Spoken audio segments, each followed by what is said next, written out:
Hello வணக்கம், இது உங்கள் சிவி ஜோன். ஸோ லைவில் பார்த்தீங்கன்னா நம்ம மேனேஜர் திவ்யா வந்துட்டு கூப்பிட்டு பேசுகிறாங்க. யாரை? எஃப்ஜேவை. எதுக்கு? ஏன்னா கம்ப்ளைண்ட் வச்சார்ல திவாகர், அதை வந்து விசாரிக்கிறாங்களாம். எப்படி விசாரிப்பாங்க பாருங்கள், எங்களுக்கு தெரியாது அப்படின்ற மாதிரி இருந்துச்சு. அதுக்கு ஏற்ற மாதிரியே அவர் சொல்கிறாரு. என்ன சொல்கிறாருன்னா, மேடம் சர்வெண்ட் பண்ணுற வேலை அவங்களுக்கு தான் மேடம், இல்லைன்னு சொல்ல. நான் உள்ளே போனால் எனக்கு பிடிச்ச ஒரு பொண்ணு இருக்காங்க மேடம், அவங்கள எனக்கு ரொம்ப பிடிக்கும். நான் உங்களுக்கு ஒரு பெரிய ஃபேன் மேடம். அப்போ நீங்களே சொல்லுங்கள், ஒரு ஃபேன் பாயாக இருக்கும்போது அதை நான் செய்யணும்னு ஆசைப்பட மாட்டேன். அதனால தான் மேடம் நான் ஊட்டி விட்டதுக்கு அந்த ஸ்பூனில் எடுத்து வச்சது எல்லாத்தையுமே. இதை போய் தப்புன்னு சொல்கிறாங்க மேடம். இங்கே கதையாக சொல்லிகிட்ருக்காங்க. அந்த அம்மா வந்துட்டு எனக்கு புரியுதுங்க, அதாவது வந்து 2-3 நாளே எனக்கு வந்து தெரிஞ்சிடுச்சு. நீங்கள் வந்துட்டு இங்கே 1 மாதமாக இருக்கீங்க, உங்களுக்கு தெரியாதா? என்னடா இது எஃப்ஜேக்கு, அதாவது எஃப்ஜே இவங்களுக்கு சொம்பு தூக்குறதை பார்த்துருப்பான், எஃப்ஜேக்கே சொம்பு தூக்குன திவ்யாவை பார்த்துருக்கீங்களா? இங்கே பார்த்தேன் நான்.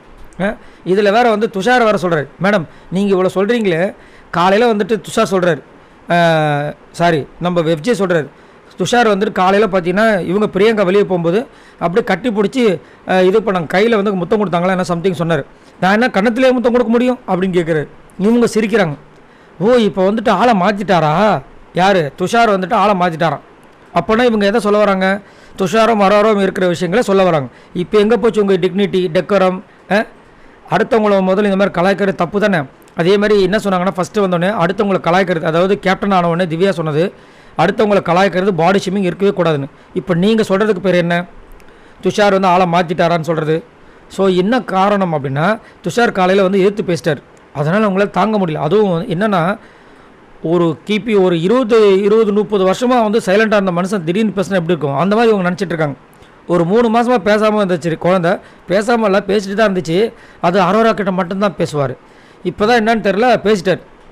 இதில் கொடுமை என்னென்னா, எங்களாலேயே பேச வைக்க முடியாத ஆளை நீங்கள் பேச வச்சுருக்கீங்கன்னா, நீங்கள் எவ்வளோ இரிட்டேட் பண்ணியிருந்தால் அவன் பேசியிருப்பான்ற மாதிரி எல்லோரும் சிரிச்சிட்டு இருக்காங்க. எனக்கே இவனை பிடிக்கலையே அப்படின்ற மாதிரி அந்த ஒரு படத்தில் வருமே, அவனுக்கே அதை பிடிக்காமல் போயிடுச்சு, அப்போ உன்னை யார் கல்யாணம் பண்ணிப்பான்ற மாதிரி இன்னத்தை சொல்ல. ஆனால் இவங்க நல்லா ரொம்ப ஓர வஞ்சனை டபுள் கேம் நல்லா விளாட்றாங்க நம்ம திவ்யா.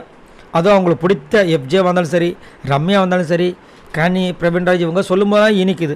மற்றவங்க பேச வந்தாவே கசக்குது, அவங்க மூஞ்சி முறைக்குது. சரி, இதை பற்றி உங்களோட கருத்து சொல்லுங்கள்.